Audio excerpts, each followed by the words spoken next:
to the next level? Mamba Out.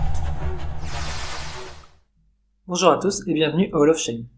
On se retrouve pour un tout nouvel épisode de C'est quoi, la mini-série qui pose les bases ou repose les bases du basket moderne. Après s'être intéressé aux statistiques avancées, au spacing, à la polarisation, au pick and roll, aujourd'hui on va retourner vraiment dans les bases des bases du basket, les positions, les postes sur le terrain. Donc la plupart d'entre vous, vous connaissez les différents postes, ceux qui commencent juste à suivre le basket, vous allez peut-être les découvrir dans ce début de vidéo, mais le but c'est pas seulement de donner les différents postes au basket actuellement, c'est aussi de donner leur origine. En effet, contrairement à des postes comme le handball ou le foot, le nom du poste au basket n'est pas si clair par rapport à la position sur le terrain. Et donc c'est intéressant de voir un peu l'origine des différents postes au basket actuellement. Et aussi de voir un peu leur évolution à travers le temps et un peu où est-ce qu'on en est maintenant, que signifient les postes actuellement, est-ce qu'il y a des moyens de mieux définir les rôles, les positions, les postes des joueurs sur le terrain. Donc pour commencer, on va un peu parler des différentes positions, des 5 positions du basket. Donc on a toujours les 5 mêmes positions classiques du basket sur les 5 joueurs qui sont sur le terrain, qui sont plutôt définis d'ailleurs par rapport au rôle en attaque malgré tout. Donc d'abord on va avoir le poste 1, le point guard en anglais, donc le meneur de jeu.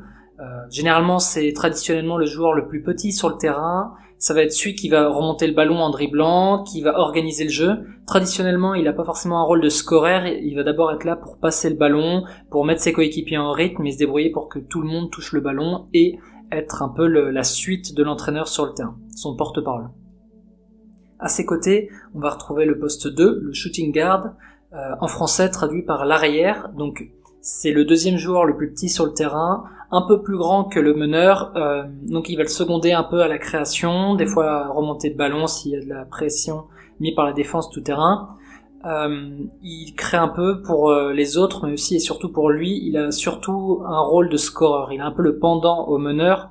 Là où le meneur va plutôt être sur l'organisation, lui il va plutôt être sur le scoring. Enfin, ensuite on va avoir le poste 3, le small forward en anglais, ou ailier shooter ou petit ailier en français. Donc lui ça va être un joueur plus polyvalent, il va être plus grand, sans être le plus grand sur le terrain, il va être capable d'aller scorer à l'intérieur, à l'extérieur, assez physique, il peut aller prendre des rebonds, il peut un peu créer, donc il a vraiment un rôle un peu de touche à tout, d'éléments au milieu, qui peut défendre des fois sur plusieurs positions. Donc on a des joueurs comme Kawhi Leonard ou LeBron James par exemple, c'est là où toutes les stars de la NBA actuellement jouent, la plupart sont à ce poste 3 d'ailier shooter. Ensuite on a le poste 4, le power forward ou ailier fort. Donc lui il est un peu comme le small forward, en un peu plus grand, un peu plus puissant, et il va profiter de cet avantage pour se rapprocher du panier. Donc c'est un joueur qui va plutôt jouer à l'intérieur de la raquette ou à l'intérieur des 3 points traditionnellement, mais plutôt face au panier, pas avec du jeu au poste, pour exploiter son avantage soit de taille pour shooter un peu au-dessus de ses adversaires, soit de puissance pour pouvoir se rapprocher plus facilement. Enfin on a le poste 5, le center en anglais ou pivot en français. Donc lui, ça va être quasi tout le temps le joueur le plus grand de l'équipe. En NBA, généralement, il fait plus de 7 pieds, donc plus de 2m11. C'est un joueur qu'on va essayer de mettre le plus proche du panier. C'est celui qui prend tous les rebonds. C'est celui qui traditionnellement conclut le plus les actions dans les postes plus traditionnels du basket. Donc il est plus grand, il va se rapprocher du panier parce que il va pouvoir mettre le ballon plus facilement dans le panier tout simplement. Donc on va essayer de le mettre le plus proche possible du panier. Et donc il va utiliser un peu sa puissance et tout ça. Et il a un rôle très important en défense parce que comme c'est le plus grand, c'est un peu le gardien de but du panier, le dernier rempart ou le libéro. Donc ce qui est assez marrant, c'est de voir que sur ces postes, on va avoir donc des noms qui reviennent, et c'est pas forcément des noms, là quand je vous les ai décrits, qui correspondent à quelque chose d'une position précise sur le parquet, ou un rôle dans ce qu'il veut faire pour la plupart des joueurs. Il y a un truc qui est marrant, c'est en anglais, on va retrouver pour les postes 1 et 2, on va retrouver le mot guard, donc le gardien. En français, ces 2 postes, on va les appeler les arrières, les 2 arrières, et c'est ce qu'on va appeler généralement le backcourt. Donc les joueurs qui sont à l'arrière du terrain. Donc c'est un peu bizarre d'en parler comme ça quand je vous ai fait la description.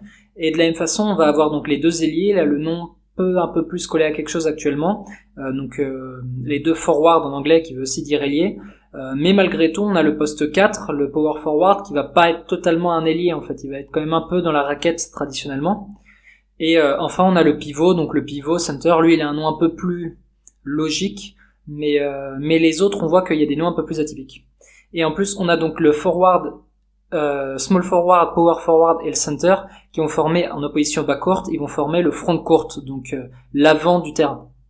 Donc quand on entend ça, backcourt, front court et arrière et les autres postes, on a un peu cette impression de découpage du terrain avec les défenseurs et les attaquants, ce qui est totalement à l'opposé de la vision qu'on a du basket où tout le monde attaque et tout le monde défend. Il y a personne qui reste derrière ou qui reste devant.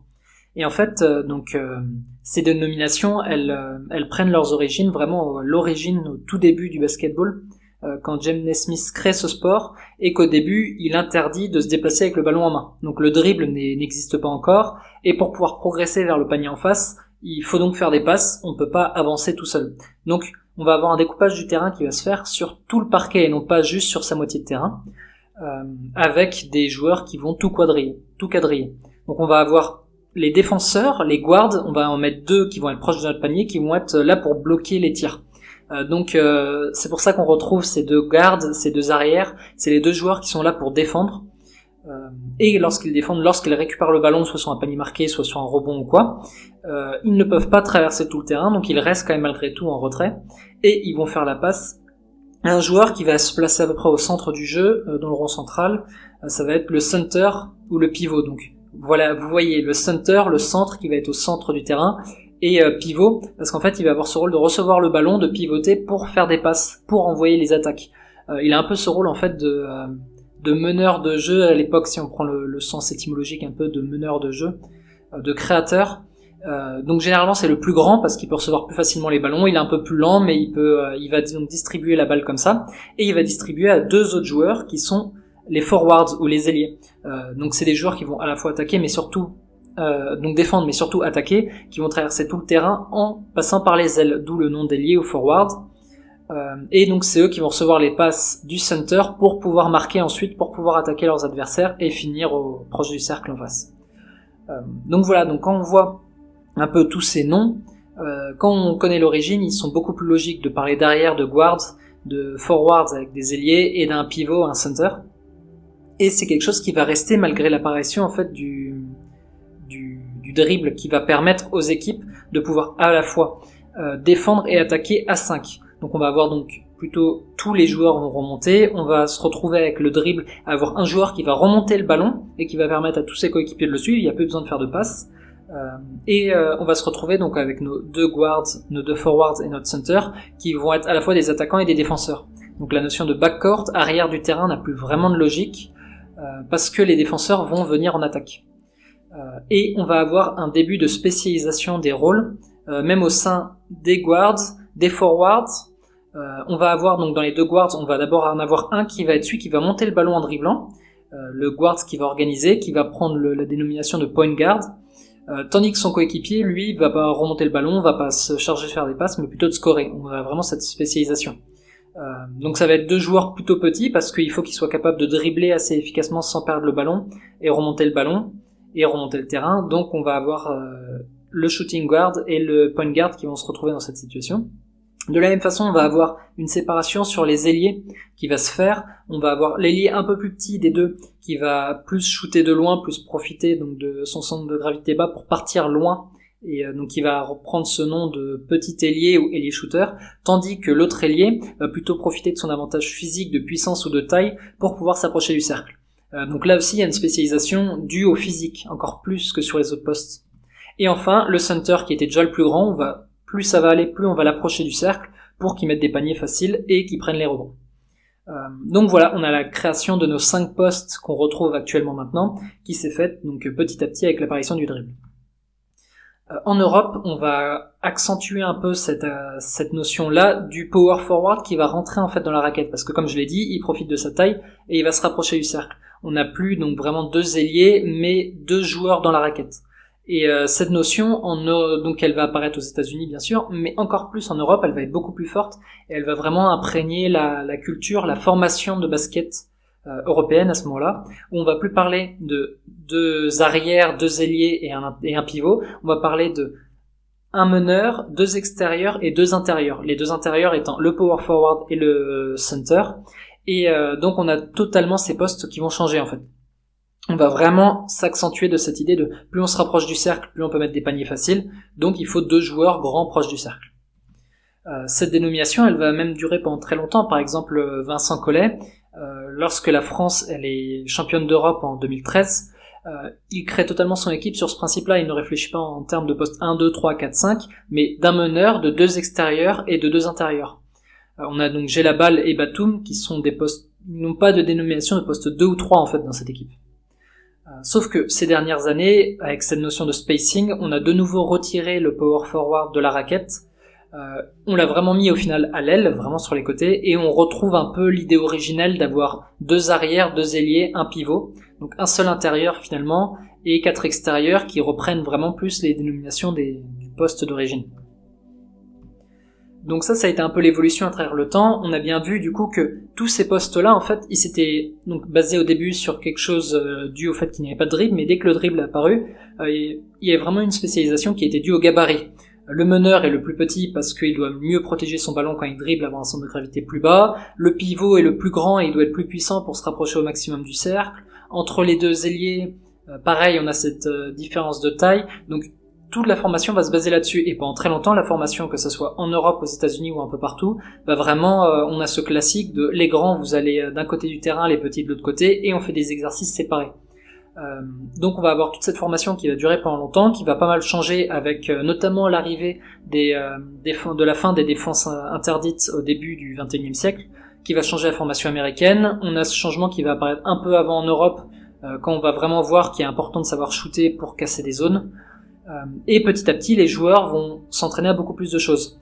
Et donc on va se retrouver petit à petit dans la situation actuelle où on a donc des grands qui shootent à 3 points, je pense à Porzingis, à Brook Lopez, à Karl Anthony Towns. On a des ailiers qui vont organiser le jeu, qui vont plus avoir ce rôle comme on avait avant, un peu de couteau suisse qui peuvent un peu tout faire, mais là, ils vont vraiment avoir le ballon dans les mains tout le temps. On a donc LeBron James, Luka Doncic, voire Draymond Green qui est plutôt à la base un power forward qui va créer, organiser le jeu. On a des meneurs de jeu qui, alors qu'à la base ils avaient plutôt ce rôle de shooter et d'organisateur, vont se rapprocher du panier avec Ben Simmons, vont être beaucoup plus sur du scoring comme Stephen Curry, Kyrie Irving, Kemba Walker, que dans la création, et vont délaisser la création à leurs coéquipiers. Donc on n'a plus du tout les qualités, la façon dont jouent les joueurs ne sont plus totalement corrélées au rôle originel qui était vraiment mis dans des cases pour les différents postes.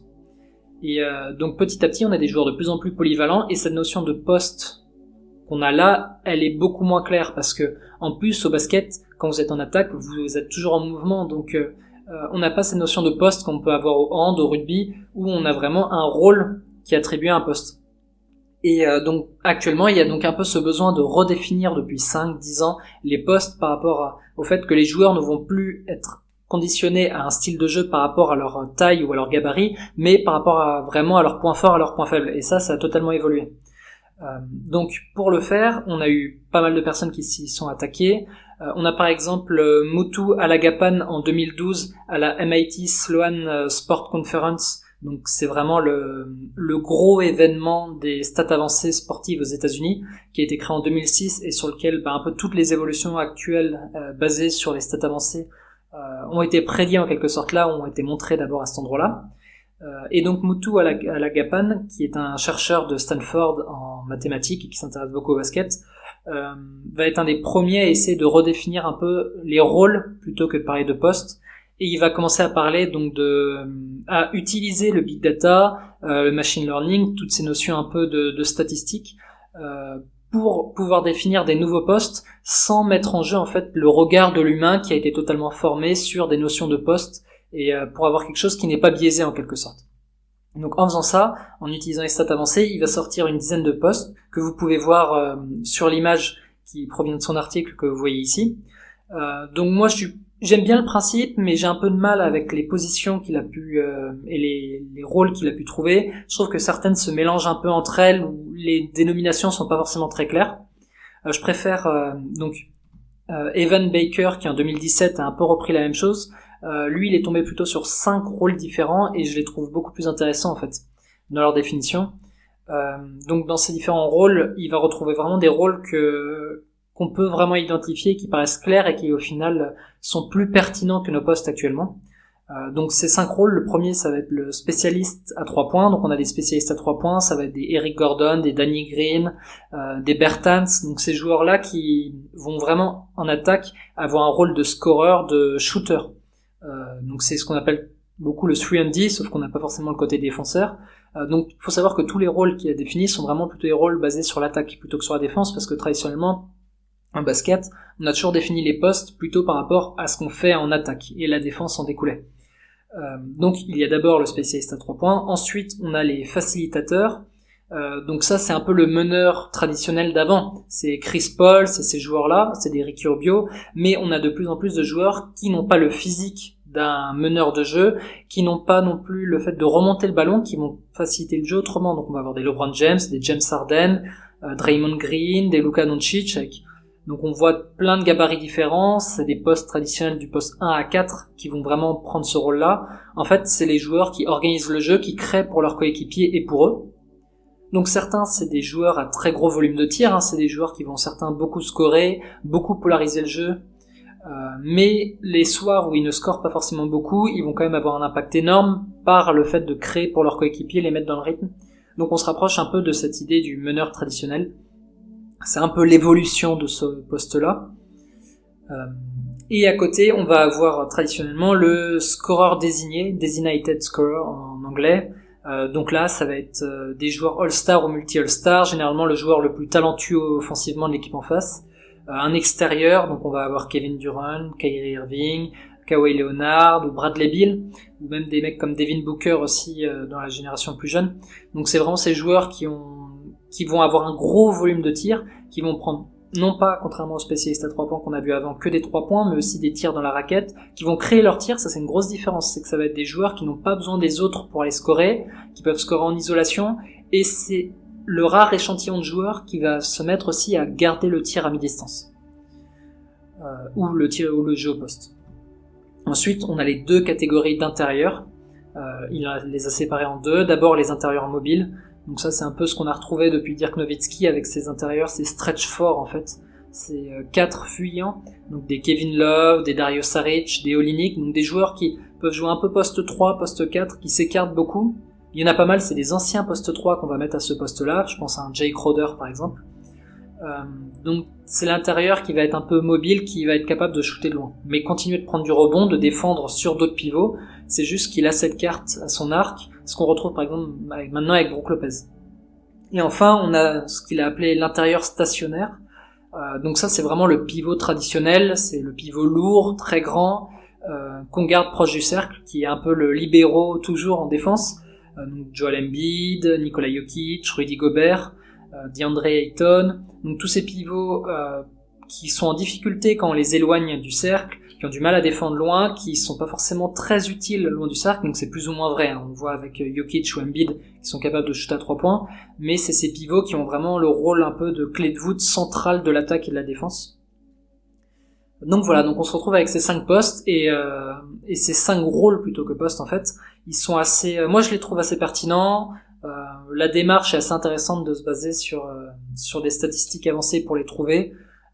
Après, bon, bien sûr, elles ont leurs qualités et leurs défauts, ces méthodes-là, on peut trouver à redire. C'est un peu compliqué, en fait, de mettre une étiquette sur des postes, parce que, comme le disait Jalen Rose il y a quelque temps en tant que consultant, les postes, ça va vraiment être quelque chose qui va permettre à un débutant de mieux comprendre le basket, mais une fois que vous comprenez le basket, la notion de poste, elle veut plus dire grand-chose. Donc là, c'est ce qu'on voit bien, et c'est de plus en plus le cas avec l'augmentation de la polyvalence et le fait de sortir de cette notion d'étiquette. Donc voilà, j'ai trouvé intéressant de vous montrer un peu donc les différents postes et leurs origines, de voir que l'origine des postes finalement n'a rien à voir avec leur dénomination qui est revenue actuellement. On voit que donc que ces postes-là, leur rôle, ce qu'ils avaient à faire a énormément évolué avec l'évolution des règles et avec l'évolution du jeu, et on en est arrivé à un point où en fait ils veulent plus dire grand-chose, ou créer des notions de postes qui se basent sur des physiques, c'est plus vraiment pertinent. Comme d'habitude, n'hésitez pas, si vous avez aimé la vidéo, à la partager, à la liker, à commenter, c'est toujours bon pour le référencement. Je vous invite à me suivre sur Twitter, donc j'ai mis le lien en dessous. Je vous invite aussi à rejoindre le Nurshit Panier Ballon sur Facebook, c'est là où je vais partager un peu toutes les vidéos. Et sur ce, je vous dis à la prochaine. Bisous. It's easy to sum it up. We just talk about practice. We sitting here, I'm supposed to be the franchise player, and we're in here talking about practice. I mean, listen, we talking about practice. Not a game, not a game, not a game. We talking about practice. Not a game. Not the game that I go out there and die for and play every game like it's my last. Not the game. We talking about practice, man. I mean, how silly is that, man? We talking about